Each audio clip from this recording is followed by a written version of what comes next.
I want to show you 3 of the new features in AxeFX 3 firmware 6.04. There are a bunch of bug fixes and FC fixes in there, but I want to focus on 3 things that are really useful for me. We'll start with number 1. In the amp block, we have a brand new preamp boost type. We've got this CC boost. At the moment, I'm playing the Brit JM45. It's set like this.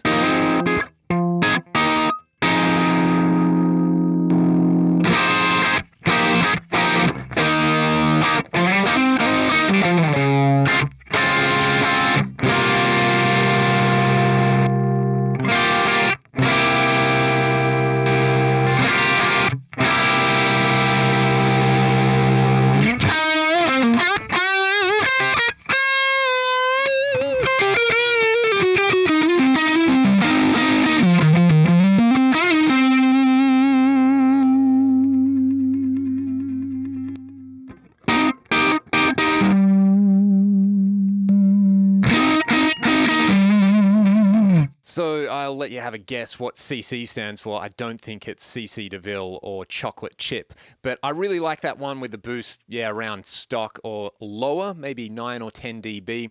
And it just is the definition of a boost which makes your guitar sound fatter and a little bit crispier. It's great with amps like this, which are sitting on the edge of breakup. What we're going to do now is switch over to the front panel, and I want to show you one of the cool new features for the FC foot switches. To change these settings, go to the setup menu, then go to FC controllers and scroll across until you get to the config menu. You then want to go down and you can set the hold function execute mode to either be timeout or switch up, and I've set it at switch up. I'll give you a musical example of this. I want to go from this lo-fi scene to a chunky rhythm scene and have it perfectly timed so that when I play a particular chord, it switches over to my rhythm scene. Using the default settings, I kind of have to like pre-tap on the rhythm scene. I'll give you an example of what I mean.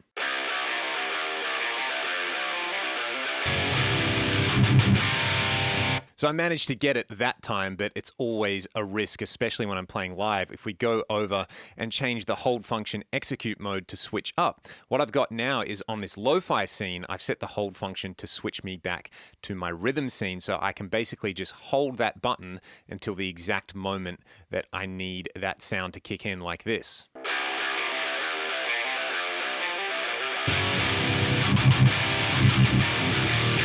So it's little things like that that just make it that tiny bit more convenient live. And, if I miss that particular hit, it just sounds like the whole band is out of sync. So being able to have that assigned as a hold function is something that is very, very handy for me live. And, if you were going between clean and distorted sounds, which I don't really need to do live, but if you're somebody who's got very, very effects-laden presets, or you need to switch amps or something like that, this hold function for scene changes or effect changes is awesome. And by far my favorite feature in this new firmware, and a feature that a few people have requested, myself included for a while, is the ability to solo bands in the Parametric EQ. I'm on the Atomica High model. It sounds like this.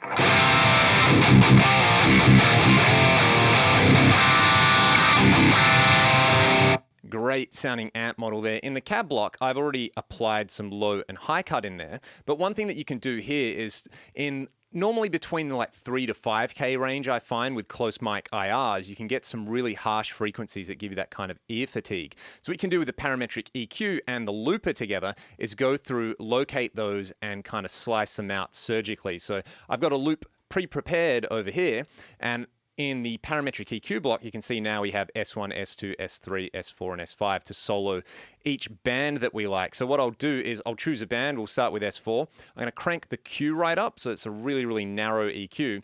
And I'm going to play the loop, solo this band, and then sweep it to find any really particularly harsh sounding frequency ranges in there. So let's do that. We'll start with the loop, then we'll solo it, then we'll sweep it.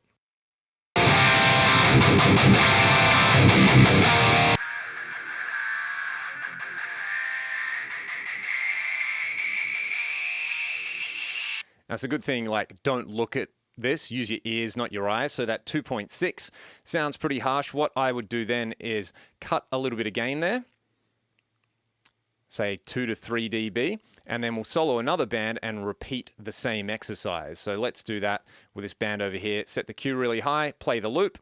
And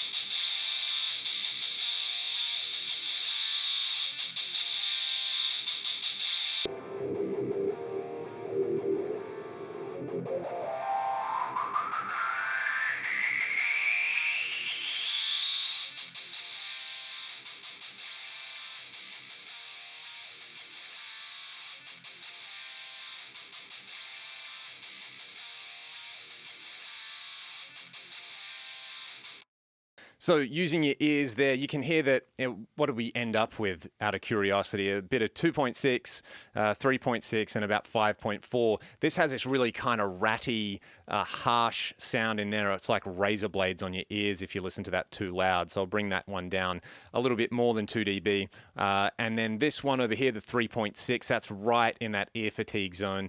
And there is a little bit of harshness here with this 2.6K thing. You can sweep this all over the whole range, but I find it's really effective in the mids and the highs there. So let's have a listen to the difference now with the surgical cuts in there. It's subtle, but it's definitely there.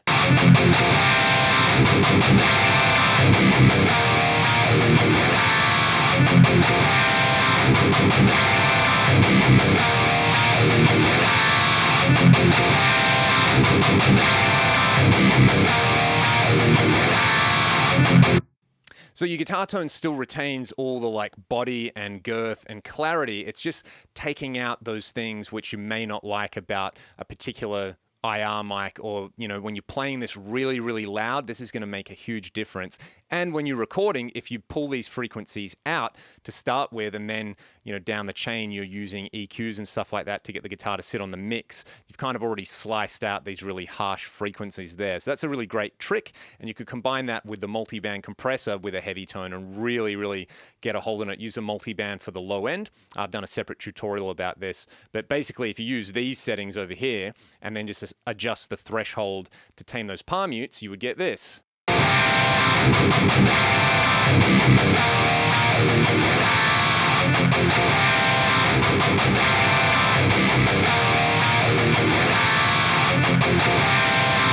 Something like that anyway, and you really hear that if I play some heavily muted stuff down here.